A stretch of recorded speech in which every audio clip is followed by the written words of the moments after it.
সাধারণ মানুষ এবং শিক্ষার্থীদের উপর নারকীয় হত্যাযজ্ঞের প্রতিবাদে এবার অ্যাকশনে নেমেছেন প্রবাসী বাংলাদেশিরা। বিদেশে বসেই তারা শুরু করেছেন স্মরণকালের ঐতিহাসিক এক আন্দোলন, যার নাম দেয়া হয়েছে রেমিটেন্স শাটডাউন। বাংলাদেশের মতো রাষ্ট্রের অন্যতম প্রধান চালিকা শক্তি হচ্ছে প্রবাসীদের পাঠানো এই রেমিটেন্স, যার উপর ভিত্তি করেই সরকার টিকে থাকে। কাজেই কোটা আন্দোলনে নিরীহ মানুষের উপর অবর্ণনীয় নির্যাতনের প্রতিবাদ স্বরূপ প্রবাসীরা রেমিটেন্স বন্ধ করে দেওয়ার ঘোষণা দিয়েছেন। কারণ রেমিটেন্সের মাধ্যমে বৈদেশিক মুদ্রা না এলে সরকারের পক্ষে দেশ চালানোই অসম্ভব হয়ে যাবে। রেমিটেন্স শাটডাউন ক্যাম্পেইনে অংশ নেয়া প্রবাসীরা এক্ষেত্রে শ্রীলঙ্কার উদাহরণ তুলে ধরেছেন। সেখানে রাজাপাকসে পরিবারের দুর্নীতির সীমা ছাড়িয়ে যাওয়ার পর শ্রীলঙ্কান প্রবাসীরা দেশে রেমিটেন্স পাঠানো বন্ধ করে দেন। এর কিছুদিনের মধ্যেই বৈদেশিক বাণিজ্য, লেনদেন এবং ঋণ পরিশোধ করতে না পেরে সেখানকার সরকারের পতন ঘটে। পরবর্তীতে নতুন সরকার গঠিত হওয়ার পর সেই প্রবাসীদের পাঠানো রেমিটেন্সেই শ্রীলঙ্কা পুনরায় স্বনির্ভর হয়ে ওঠে।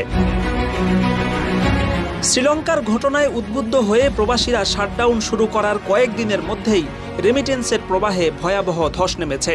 বাংলাদেশ ব্যাংকের পরিসংখ্যান বলছে, চলতি জুলাই মাসের প্রথমার্ধে প্রত্যেক দিন যেখানে প্রায় $8 কোটি রেমিটেন্স এসেছে, সেখানে কোটা আন্দোলন শুরু হওয়ার পর এক সপ্তাহেও $8 কোটি আসেনি। অর্থাৎ রেমিটেন্সের প্রবাহ ৮০ থেকে ৯০% কমে গেছে। এমনকি গতকাল রবিবার রেমিটেন্সের মাত্রা 0.70% নেমে এসেছে, যা আজকে আরও কমে যাবে বলে আভাস পাওয়া যাচ্ছে। বিশ্লেষকরা বলছেন, রেমিটেন্সের এই ধস কিছুদিন অব্যাহত থাকলে সরকার বড় ধরনের বেকায়দায় পড়ে যাবে। শাটডাউনের কয়েকদিনেই পরিস্থিতি এত শোচনীয় আকার ধারণ করেছে যে সরকারের বেশ কয়েকজন মন্ত্রী বৈধ ব্যাংকিং চ্যানেলে রেমিটেন্স পাঠানোর জন্য বারবার প্রবাসীদের করজোড়ে অনুরোধ করছেন।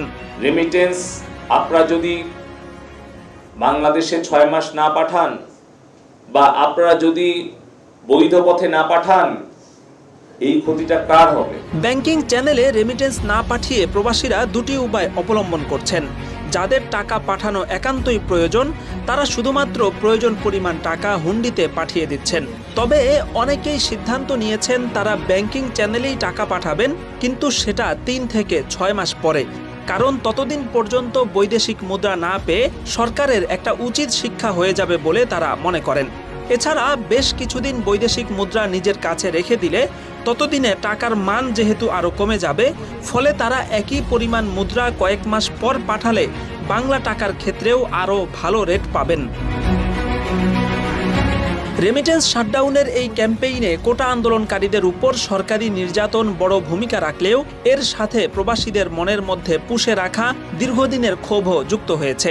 পাসপোর্ট বানানো থেকে শুরু করে এয়ারপোর্ট পর্যন্ত প্রত্যেকটা ধাপে ধাপে একজন প্রবাসী যে পরিমাণ হয়রানির শিকার হন, এয়ারপোর্টে প্রবাসীদের সাথে যেভাবে গরু ছাগলের মতো আচরণ করা হয়, যেভাবে হরহামেশা শত শত সিসি ক্যামেরার সামনেও প্রবাসীদের লাগেজ চুরি হয়, পৃথিবীর কোনো দেশে এমন নির্লজ্জ ঘটনার নজির নেই।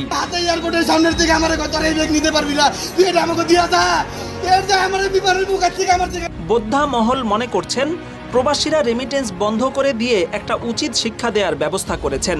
যেই প্রবাসীদের টাকার উপর দেশ দাঁড়িয়ে আছে, তাদের সাথে নিকৃষ্ট আচরণের প্রতিকার হিসেবে সর্বোত্তম উপায়টাই তারা বেছে নিয়েছেন।